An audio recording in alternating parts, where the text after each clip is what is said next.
Hello to everyone. This is Viewpoint on noyantapan TV, and I am Benyamin Poghosyan, Senior Research Fellow at Armenia.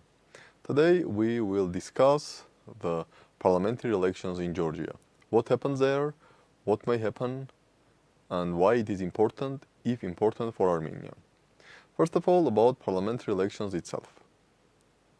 In last few months, there were a lot of discussions, a lot of arguments that these elections are going to be probably the most crucial elections in Georgian recent history, at least since Rose Revolution of 2003. Reasons were very clear. Opposition accused Georgian government of pushing Georgia back from its European integration path and bringing it again to the orbit of Russia. Simultaneously, the ruling Georgian Dream government was stating that opposition would like to open the second front against Russia and transform Georgia into another Ukraine.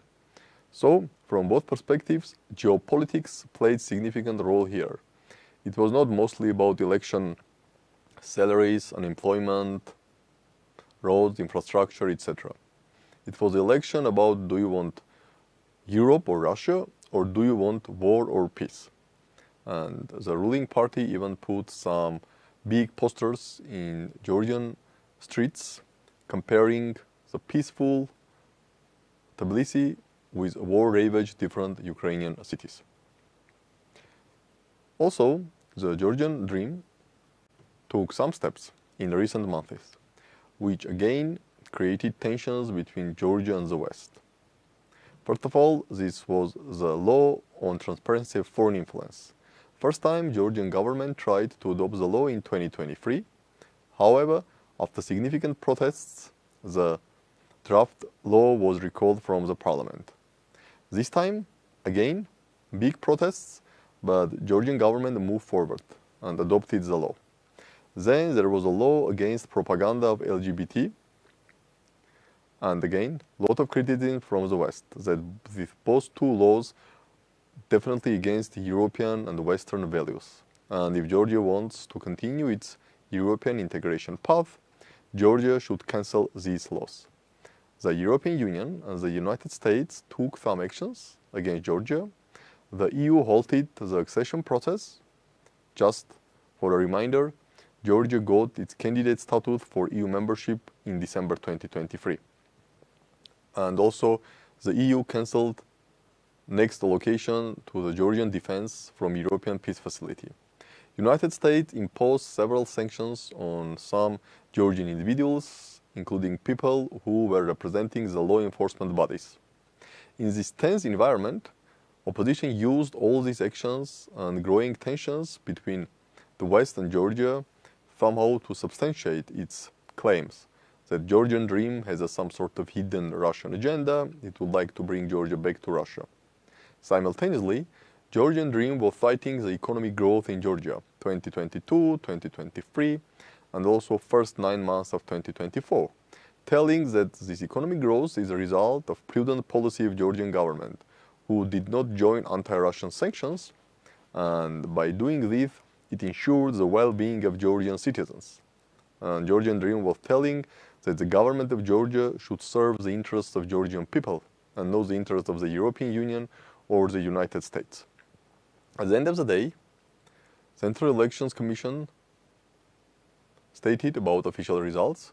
Georgian Dream received 54%, and 4 different opposition groups, 2 from United National Movement, like the original United National Movement, ruling party under President Mikhail Saakashvili, and the group which left the party and established another party, Ahali.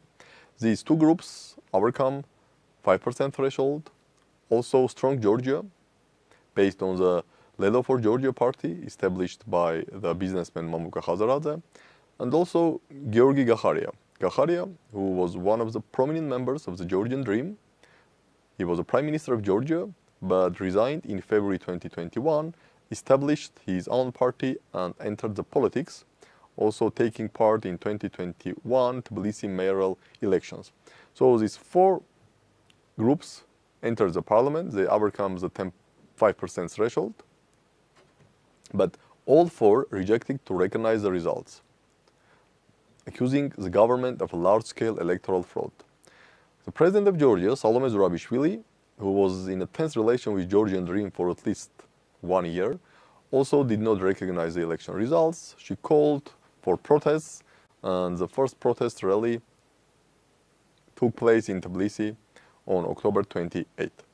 The international observer missions, OSCE, ODIHR, people from European Parliament, Parliamentary Assembly of NATO, Parliamentary Assembly of Council of Europe, made like neutral statements with a lot of criticism, a lot of problems mentioning, but also there was no direct call that elections cannot be recognized. The same type of statements came from US Secretary of State, from 13 ministers of the EU member countries, and also from the President of the European Council, Charles Michel.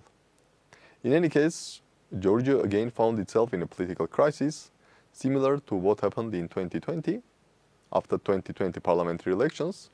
Again, after that elections, opposition rejected to enter the parliament. There was a crisis for 6 months, but then it was mediated by Charles Michel. However, at that time, geopolitics was not playing such a crucial role. The Georgian Dream still was perceived as a pure pro-Western party who would like to bring Georgia close to the European Union and NATO. And also there was no war in Ukraine and no direct confrontation between Russia and the West. This time, situation is more complicated. And it's really challenging to assess what may happen later. Probably protests will continue, but also probably we may assume that the Georgian Dream will be able to keep its power. Regarding what all this means for Armenia, first of all, Georgia is a gateway for Armenian trade. 70% of Armenian trade goes via Georgia, and Georgia provides access to Black Sea, and also Georgia provides Armenia land access to Russia. But also, given the fact that Armenia is involved in foreign policy diversification and takes efforts to deepen its relation with the West, preparing to sign a new partnership agenda with the European Union in early 2025, and to transform strategic dialogue with the United States into the strategic partnership, the Georgian foreign policy orientation and Georgian foreign policy is crucial in this case, because all other regional players, Russia, Iran, Azerbaijan, Turkey, with different sense and different scale, they don't want to see more Western engagement and involvement in the South Caucasus. If, as a result of all these events, relations between West and Georgia will continue to deteriorate, it will also impact Armenia's foreign policy. It will be very challenging for Armenia to become the only, in quotes, pro-Western country in the South Caucasus and bring West in the South Caucasus, because this may put Armenia against all regional powers: Georgia, Azerbaijan, Iran, Turkey, Russia. And this may create very negative implications for Armenia. Armenia, the smallest nation in South Caucasus, who suffered 2 defeats in 2020 and also in 2020 wars, and who is significantly vulnerable for potential new Azerbaijani attacks, and Armenia, which negotiations to sign a peace agreement with Azerbaijan and normalize relations with Turkey, despite all efforts, did not bring any result yet, and there is no clear understanding what may happen in 2025. Probably this Armenia cannot put itself against the regional balance of power or against the understanding of foreign policy vision for the region. So, in this context, we may argue that the situation is really complicated. Armenia should follow very cautiously and carefully what's happening in Georgia. But again, the developments in Georgia may impact Armenian foreign policy, and Armenia probably will be forced to reassess or readjust its foreign policy. This is all for today, and we will meet soon.